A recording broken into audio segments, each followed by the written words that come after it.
Merci madame. La parole est à monsieur Bernard Gérard.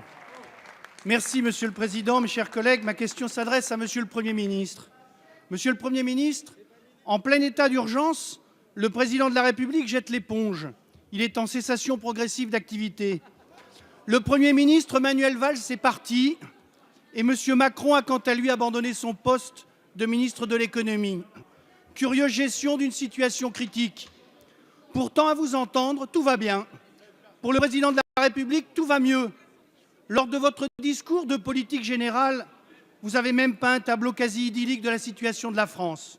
Mais sur le plan économique, il y a un sujet dont vous vous gardez bien de parler et qui est pourtant particulièrement grave et inquiétant. Monsieur le Premier ministre, soyez sincère. Quelle est la situation réelle des entreprises à participation publique? Allez-vous encore une fois nous cacher la vérité?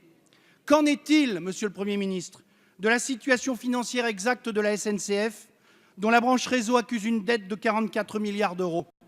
Qu'en est-il, Monsieur le Premier ministre, d'Areva, qui connaît des pertes qui se chiffrent en milliards d'euros au dernier exercice connu? Plus inquiétant encore, qu'en est-il réellement de la situation d'EDF?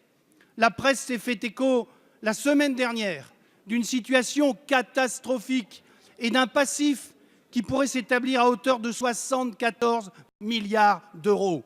Monsieur le Premier ministre, vous devez la vérité à la représentation nationale. Vous devez ici préciser clairement quelle est la situation exacte de ces entreprises à participation publique et quel est le plan d'action que vous allez mettre en œuvre pour remédier à ces situations de quasi-faillite. Qu'avez-vous à cacher, Monsieur le Premier ministre?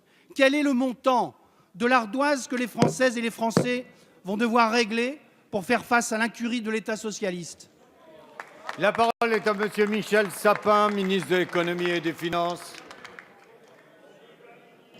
Merci Monsieur le Président. Mesdames, Messieurs les députés, Monsieur le député Gérard, vous abordez des sujets qui sont sérieux, qui ne datent pas d'aujourd'hui. Nos entreprises publiques à majorité de capitaux publics sont là depuis quelques années, parfois même depuis 1945. Et vous l'abordez sur un ton polémique totalement inutile et qui rabaisse, dans la manière dont les choses sont perçues à l'extérieur, le sérieux de votre question. Vraiment, pourquoi parler ainsi?